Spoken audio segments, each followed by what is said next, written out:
Alors, ce que j'ai fait à Esch ces 2 derniers mois, c'est un ensemble d'une 30aine de portraits dont j'ai retenu 4 équilibres. C'est des tableaux qui ont des formats Renaissance, 37 par 47 cm.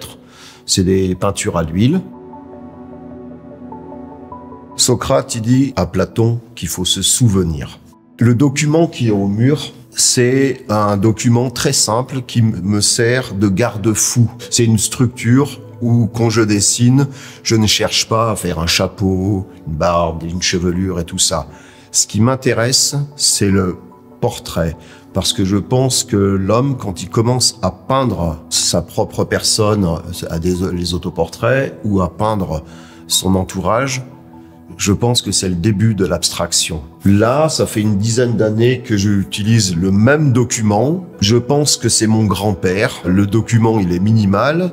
On voit bien, hein, il n'y a qu'une silhouette, 2 ou 3 lumières. Il y a 2 yeux, 2 oreilles, un nez, une bouche, une tête, un cou, 2 débuts d'épaule. Et je le répète, mais de façon mécanique et pas automatique. Chaque peinture, il y a quelque chose de nouveau. Donc, une nouvelle identité, un nouveau regard. La nécessité de l'atelier, c'est de pas subir le temps, mais d'affronter le temps. C'est-à-dire prendre une réalité du temps qui est plus humaine. Mais aussi, il y a une notion de localisation. J'ai eu un atelier à Berlin, à Rome, à Paris. Aujourd'hui, j'ai un atelier en Bretagne. Et bien entendu que l'environnement, c'est-à-dire la quantité d'informations qui nous entoure directement, qui est tactile, c'est-à-dire qu'on touche avec le corps avant de regarder ou de toucher les yeux, influe directement le dessin, le comportement et du coup la peinture. Ça, c'est l'ambiance de l'atelier. Dans le temps, on peut pas faire demi-tour. Comme dans la peinture, on peut pas faire demi-tour.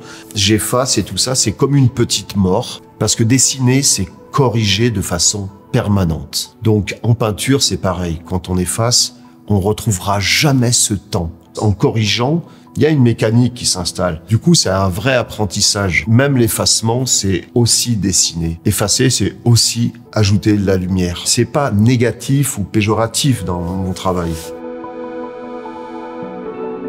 Le tableau, il est terminé. Je pense que c'est une décision commune. Autour de moi, il y a comme une équipe en ce moment, le Breeder House. Il n'empêche qu'à un moment donné, de mettre à l'épreuve les équilibres plastiques que je propose ou que j'ai fait ces 2 derniers mois, on va dire que la décision, elle va se faire ensemble, à travers des discussions, des échanges, des partages. Et effectivement, il y a des œuvres qui vont se détacher, qui vont justement définir plus précisément ce comportement mécanique du dessin. Et donc, c'est ça qu'on va retenir.